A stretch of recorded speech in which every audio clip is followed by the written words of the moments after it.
Louisiana Beer Reviews is looking at Miller Fortune canned version. It says on the can, spirited golden lager. Spirited as in spirits, bourbon. And since it's 6.9% alcohol, I think they can make the case that it's spirited.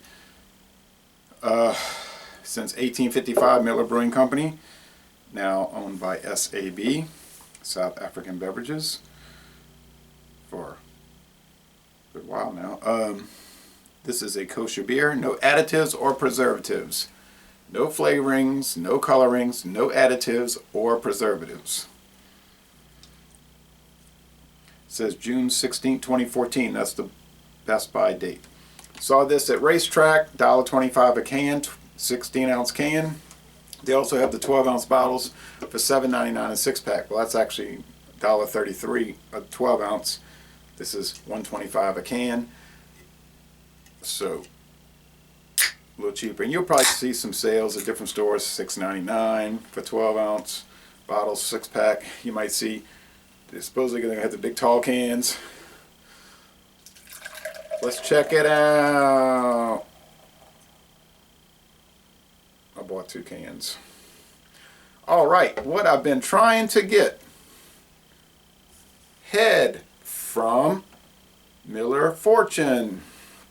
Because when I poured the bottle versions, the sample and the second sample bottle that I got, and the official Miller Fortune bottle, I wasn't getting any kind of foam. But look at that.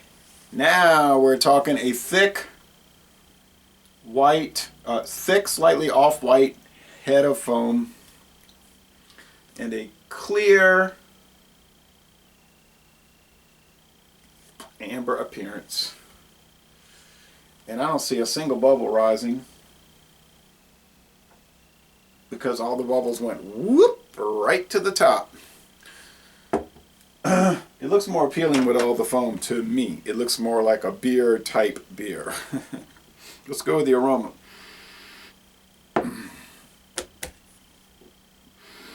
I'm starting to get some aroma. The other ones I didn't really get much aroma. I think the head of foam, and I have literature to that effect from a brewing company. They said you want to get a thick collar of foam because it releases aromas that otherwise are not released. That's just for all the people that tell me you don't know how to pour beer. Schlitz Brewing Company thinks I do. The Michelob Brewing Company, those are subsidiaries or parts, not even subsidiaries of other brewing companies. I have literature and other sources to confirm what I'm telling you. I'm not at a bar pouring out of a tap. I'm not going to cheat myself.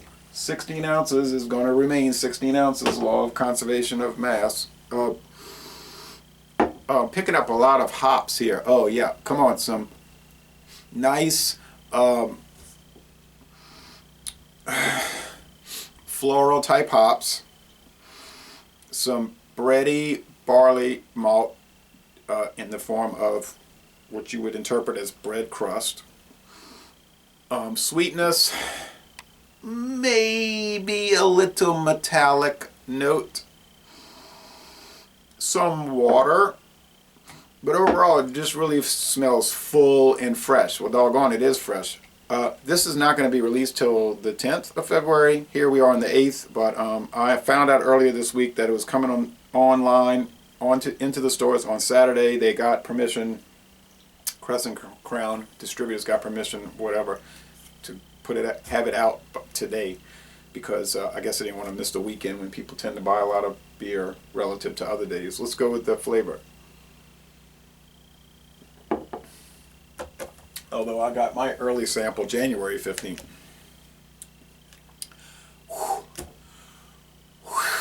Okay, I don't know. I don't know how the average guy is going to take this. The Miller Lite drinker, I don't think they're going to like it because it's just got that strong alcohol character. I mean, this is malt liquor all the way.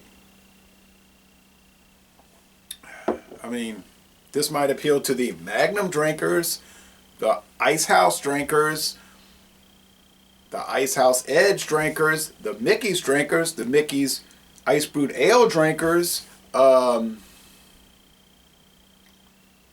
it'll appeal to the Steel Reserve drinkers. But to the Miller Lite drinkers, the Miller High Life drinkers, I don't think they're going to go for this. How many people are going to give up bourbon to drink this? I don't know. Not many. Once again, this has an overriding popcorn flavor. I mean, it really makes me want to go buy some popcorn. I haven't had popcorn in a good while, and makes me want to eat some. So think of buttered popcorn. Maybe more like the microwave one. Because you know it's like a lot drier. You don't get that oiliness that you would from a machine at a ballpark. The mouthfeel is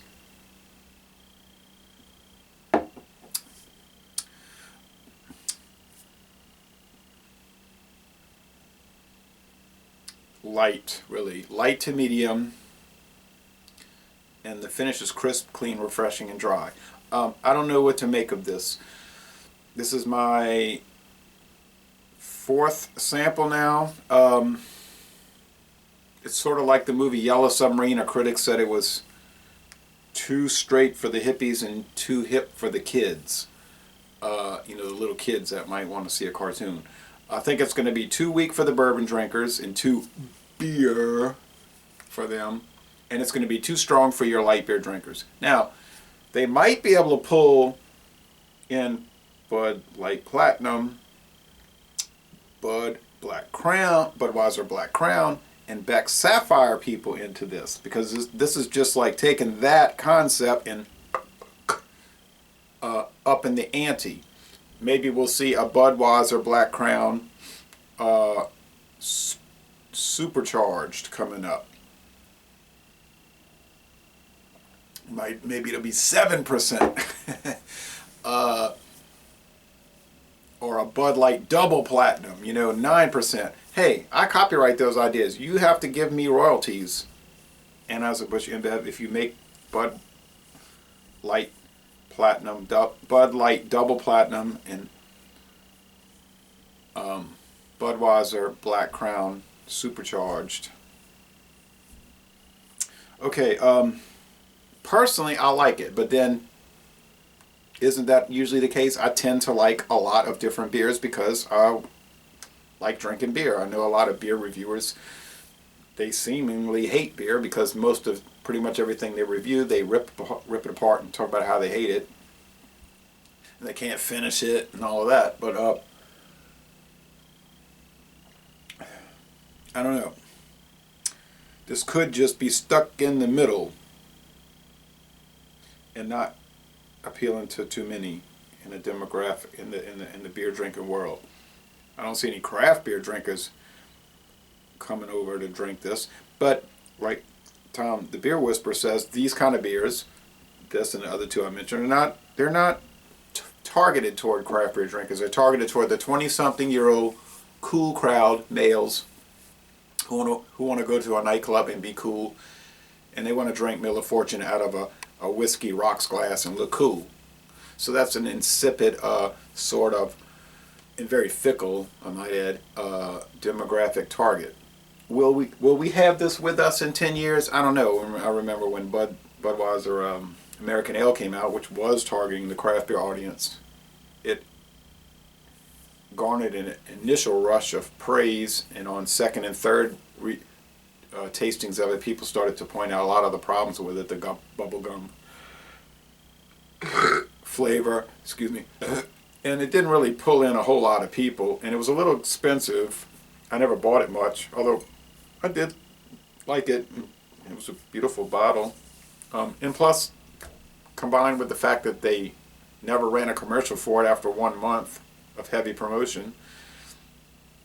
And it would be the same thing here. If Miller comes out with a mega blanket coverage of or attention for television, radio, magazine, point of sale advertising, and then they abandon it after a month, it'll end up like Red Dog. Red Dog was heavily promoted 20 years ago when it came out. It was very popular, and then after about a year or less, they just abandoned it. And now they say, nobody buys it. Well, common sense. I mean, everybody's not like me and you, the beer enthusiast, that's going to go out and buy stuff just because we're, you know, like caught up in it. This beer thing, you know what I mean? But anyway, I think it's really nice. I would rate it, but it's harsh in the alcohol. It's got an alcohol note. I mean, if you don't like the taste of alcohol, run fast. You'll hate it. So for a malt liquor that they refuse to call malt liquor for many reasons, I'll give it a B+. It's very good. I'm not going to say excellent, although for a malt liquor or a highbrow malt liquor, maybe it is an A-, but we'll say B+, very good. I can see myself drinking this. It's going to probably wind up being drank by Joe's six-pack more than you know, Jaden, the nightclub hip dude, cool dude at the Carousel bar in the French Quarter. But I don't care. I didn't buy it. I mean, I didn't develop it and put a bunch of money into developing it. It can fail. There's no skin off my back. But anyway, I'm glad I bought a few cans, and that's it. Running on long, as I habitually do. And I'm going to end this review by saying, laissez les bon temps rouler. This is a good, and since it's new, exciting malt liquor beer from Miller. I apologize, Miller, for saying malt liquor, but I got to call it as it is, not call it as it is going to be portrayed.